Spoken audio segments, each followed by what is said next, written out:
Welcome to our executive interview series at the 2025 Zero Trust Summit presented by CyberScoop. I'm Wyatt Cash, and we're here with Anish Patel, Federal Director of Sales at Cloudflare. Anish, thank you so much for joining us. Yeah, happy to be here. So first, I'd like to ask, what are the biggest operational challenges that most government agencies are still face in establishing a zero trust environment? Yeah, so from an operational perspective, in the current climate, certainly being able to do more with less and kind of sticking to the path that might have been laid out for the last few years and doing it in a way that is agile enough to adjust to some of the newer trends that are emerging here, whether that's artificial intelligence or things like post-quantum crypto.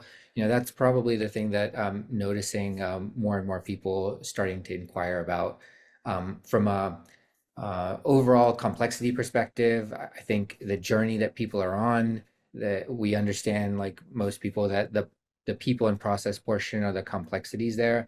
But what we're really finding is that where folks are able to connect the technology modernization that they're working on to initiatives that directly tied to some sort of like critical service that the agency is providing, that's helping the operational folks improve the processes, right? So they make some technological modernization change that leads to a process improvement, and then people start believing that, hey, these changes in process can actually change how we deliver services, and that leads to overall the cultural change. And so that's how we're kind of seeing the evolution of the change from technology to people to process.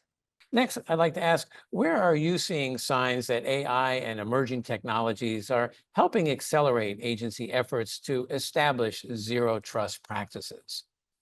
Yeah, certainly from an operations perspective, there are challenges around how quickly can you get in front of something, right? And so from the, sticking to the common theme here of AI from what's happening in industry, being able to just protect your internal data from being exposed to the standard models that are out there is certainly some portion of that, but also understanding like what do people need, where do they need access to certain type of AI models is important to give them access, because if you don't do it, then they're going to find a way to obviously get to it outside of the boundaries that you place. And so finding that balance is something that we're seeing as a common ask of like, at Cloudflare, we sit as a proxy between the internet and all these services that reside out there and the users that are trying to get insights from the data that they have, might be private information. So how do we help balance that is definitely a common question that we've seemed to be getting a lot. Well, Anish Patel, thank you so much for joining us here at the 2025 Zero Trust Summit. All right, thank you very much.